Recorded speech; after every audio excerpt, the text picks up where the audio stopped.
Hello friends, welcome to my channel study with Ankita. स्वागत है आप सभी का मेरे इस यूट्यूब चैनल पर। आज हम इस वीडियो में डिस्कस करेंगे चाइना से एक और बड़ी न्यूज़ सामने आ रही है कि चाइना में एक और नया वायरस फैल चुका है जिसका कि नाम है टिक वायरस। इस वीडियो में हम जानेंगे कि क्या होता है टिक वायरस, क्या है और साथ में इसे कोरोना वायरस से भी खतरनाक क्यों कहा जा रहा है। हम इस सारी जानकारी इस वीडियो में लेंगे। तो चलिए शुरू करते हैं। आगे बढ़ने से पहले अगर आपने मेरे चैनल को सब्सक्राइब नहीं किया हुआ है तो प्लीज़ इसे सब्सक्राइब कर लीजिए और साथ में बेल आइकन को भी प्रेस करिए। तो देखिए ये है टिक। देखिए जो पाई जाती है, देखिए अगर आपके पास कोई भैंस वगैरह के पास रहता हो या फिर जिनके घर में कुत्ते हो तो ये उनके बालों वगैरह में पाई जाती है। और अगर ये टिक इंसान को काट ले तो इससे ये वायरस फैल जाता है। इसके अंदर एक वायरस होता है जो कि इससे आगे फैल जाता है। फिर अगर ह्यूमंस को काटने के बाद ये कहा जा रहा है कि जो ह्यूमन टू ह्यूमन ट्रांसफ़र है, जैसे कि कोरोना वायरस में होता है ह्यूमन टू ह्यूमन ट्रांसफ़र, यानी कि अगर एक आदमी से दूसरे आदमी में ये आसानी से फैल जाता है, तो इस वायरस में भी कहा जा रहा है कि ये ह्यूमन टू ह्यूमन ट्रांसमिशन है।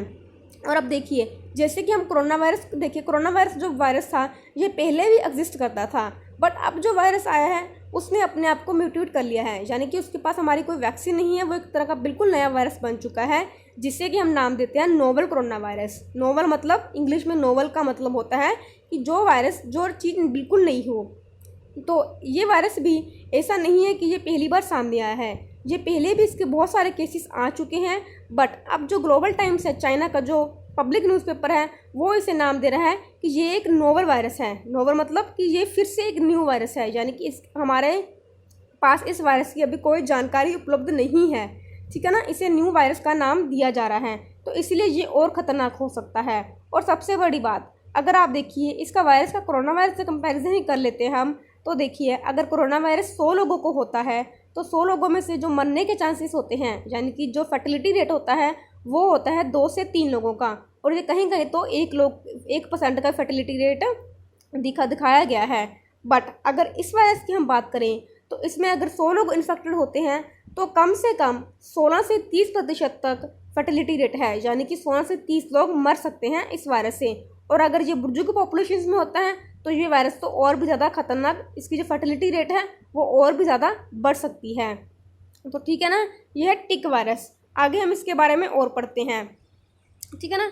अब इस डिजीज़ को क्या कहा जा रहा है? इस डिजीज़ को कहा जा रहा है a disease called sewer fever with thrombocytopenia syndrome, यानी कि SFTS, sewer fever with thrombocytopenia, ठीक है ना। इसका हिंदी में भी यही नाम है, ठीक है ना। टिक जनित वायरस के कारण थ्रोम्बोसाइटोपेनिया सिंड्रोम के साथ इस वायरस में क्या होता है, अगर किसी को हो जाए एक तरह का हमें बुखार, काफ़ी ज़्यादा बुखार होता है। तो अभी ये न्यूज़ आई थी कि इस वायरस से जो चाइना है, चाइना में कम से कम 7 लोग तो मर चुके हैं इस वायरस से और 60 लोग इन्फेक्टेड हो चुके हैं। एक महिला थी चाइना की जो कि डॉक्टर के पास अपना इलाज कराने आई थी, जिससे काफ़ी तेज़ बुखार था। तब जो डॉक्टर ने इसकी जांच की तो पता लगा कि जो उसके प्लेटलेट्स काउंट थे वो भी बहुत कम थे। फिर डॉक्टर ने आगे जांच की तो पता लगा कि उसे ये टिक वायरस हो चुका है। अब ये देखना बाकी है कि वो जो औरत थी वो काफ़ी जगह घूमी होगी, यानी कि उसे नहीं पता था कि उसे जो वायरस नाम बीमारी है, तो इस वजह से उसने जो वायरस है और जगह भी फैलाया होगा। तो इसके और केसेस के सामने आने की पॉसिबिलिटी है, ठीक है ना। तो ये वायरस का नाम है सीवर फीवर विद थ्रोम्बोसाइटोपेनिया, ये इस डिजीज़ का नाम है, ठीक है ना। जैसे हम डिजीज़ कोरोना वायरस का एक वायरस का नाम है और जो वो डिजीज़ कॉज करता है उसे हम क्या बोलते हैं, उसे बोलते हैं हम कोविड-19, यानी कि कोरोना वायरस डिजीज़ 19। तो इस डिजीज़ को हम क्या बोलते हैं, सीवर फीवर विद थ्रोम्बोसाइटोपेनिया, ठीक है। आगे बात करते हैं। अब देखिए जो इसके काफ़ी सारे केसेस हैं वो रिपोर्ट किए गए हैं। चाइना का जो जिंगासू और अनहुई प्रोविंस है वहाँ पे काफ़ी प्रोविंस बताए गए हैं, लोकल मीडिया रिपोर्टेड कहा है, ठीक है ना। 37 पीपल तो डायग्नोस किए गए हैं जिंगासू में, ठीक है ना, और 23 लेटर किए गए हैं अनहुई में, ठीक है। तो देखिए अब ये डिजीज़ हैं जो मैंने आपको पहले बताया कि ये ट्रांसफ़र होता है ह्यूमन टू ह्यूमन बाइट्स, जो ह्यूमन से ट्रांसफ़र होता है टिक बाइट से। कोई टिक बाइट है, उसने आपको काटा, ह्यूमन को काटा, उसे वायरस हो गया। अब चाइनीज जो वायरोलॉजिस्ट हैं उन्होंने ये साफ साफ कह दिया है कि ह्यूमन टू ह्यूमन ट्रांसमिशन भी इसका पॉसिबल है, इससे हम खारिज नहीं कर सकते इस चीज़ को, ठीक है ना। अनलाइक SARS-CoV-2, ठीक है ना। ये ऐसा नहीं है कि जो SARS-CoV-2 जैसे पहली बार आया है, जिसका नोवल वायरस है, ये पहले भी आ चुका है, ठीक है ना। ये अब जो इसके रिसेंट केसेस आए हैं, बस ये बताया गया है कि इसके क्या हो गया, फिर से इस डिजीज़ का रीइमर्जेंस हो चुका है। तो जबकि इस बीमारी को टिक काटने के माध्यम से मनुष्य में स्थानांतरित किया जाता है, चीनी वायरोलॉजिस्ट ने चेतावनी दी है कि वायरस के मानव से मानव संचरण को खारिज नहीं किया जा सकता है। SARS-CoV-2 के विपरीत यह पहली बार नहीं है जब SFTS वायरस ने लोगों को संक्रमित किया है। हालिया मामलों की पहचान केवल बीमारी को फिर से एक उभरने का प्रतीक है। अब बात करते हैं कि ये वायरस है क्या। What is the SFTS virus. ये जो फीवर विद थ्रोम्बोसिटोपेनिया सिंड्रोम वायरस है, ये बिलोंग करता है, ये देखिए वायरस की जो फैमिली है उसका नाम प्लीज़ याद रखिएगा, बुनिया वायरस फैमिली, ठीक है ना। And is transmitted to human through tick bites, ठीक है। जब वायरस पहली बार आइडेंटिफाई किया गया था, एक रिसर्चर्स ने चीन में ही वायरस आइडेंटिफाई किया गया था 2009 के टाइम पे। तब वहाँ पे जो उनका प्रोविंस है, हबई प्रोविंस है और हेनान प्रोविंस है, उसमें कुछ न्यू केसेस देखे गए थे। फिर आगे बात करते हैं, तो थ्रोम्बोसिटोपेनिया सिंड्रोम वायरस के साथ गंभीर बुखार वायरस बीमारी से संबंधित है और टिक काटने के माध्यम से मनुष्य में प्रेषित होता है। वायरस की पहचान सबसे पहले चीन में शोधकर्ताओं की एक टीम ने 1 दशक पहले की थी। 2009 में हुबई और हेनान प्रांतों के ग्रामीण क्षेत्रों में कुछ मामले सामने आए थे, ठीक है ना। According to report by Nature, अब देखिए एक रिपोर्ट है नेचर की, जिसमें बताया गया, मैंने आपको एक बात पहले बता दी कि जो वायरस है, जो इसका फर्टिलिटी रेट है, यानी कि अगर जितने भी इन्फेक्टेड हैं उनमें से 30% तक क्या हो सकती है, उनकी मौत हो सकती है। तो अब जो करंट फर्टिलिटी केस, ये देखिए ये टर्म इंपॉर्टेंट है। फर्टिलिटी रेट क्या होता है कि जिनको भी कोरोना वायरस होगा या जिनको भी जो कोई वायरस होगा तो उसकी जो मृत्यु दर है वो क्या है, इसे मृत्यु दर बोलेंगे। तो इसकी मृत्यु दर क्या है, अप्रॉक्सीमेटली बताई जा रही है 16 से 30%, जो कि बहुत ज़्यादा हाई है। According to China information system for disease control and prevention. अब देखिए ये सारी बातें कौन बोल रहा है, ग्लोबल टाइम्स बोल रहे हैं, ठीक है ना। ग्लोबल टाइम्स क्या है, चाइना का पब्लिक न्यूज़पेपर है, यानी कि जो बातें चाइना कहना चाहता है उसकी एक एक लाइन मतलब चाइना की अप्रूव्ड होती हैं। अगर ग्लोबल टाइम्स में ये न्यूज़ आई है कि 7 लोग मर चुके हैं, 60 लोग इन्फेक्टेड हैं, तो इसका मतलब ये वायरस सच में डेंजरस होगा, क्योंकि आपको पता है चाइना कभी भी चाइना बातें जो है छुपाने में माहिर है। तो इसका मतलब ये भी पॉसिबिलिटी है कि चाइना हमेशा कम नंबर दिखाने की बात करता है, यानी कि कोरोना वायरस के टाइम पे भी सारे देशों ने चाइना पे आरोप लगाया था कि जो उसने अपने वायरसेस के नंबर दिखाए हैं, यानी कि जो मतलब जो लोग इन्फेक्टेड हैं वो कम है। तो इस केस में भी ये हो सकता है कि जो अभी नंबर सामने आए हैं वायरस के इन्फेक्टेड होने से लोग, वो और भी ज़्यादा हो सकते हैं। इस बात को हम नकार नहीं सकते हैं।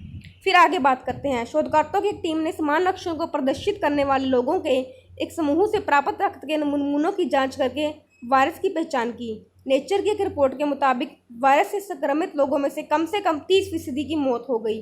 रोग नियंत्रण और रोकथाम के लिए चीन की सूचना प्रणाली के अनुसार वर्तमान मामले में मृत्यु दर लगभग 16 से 30% के बीच में है।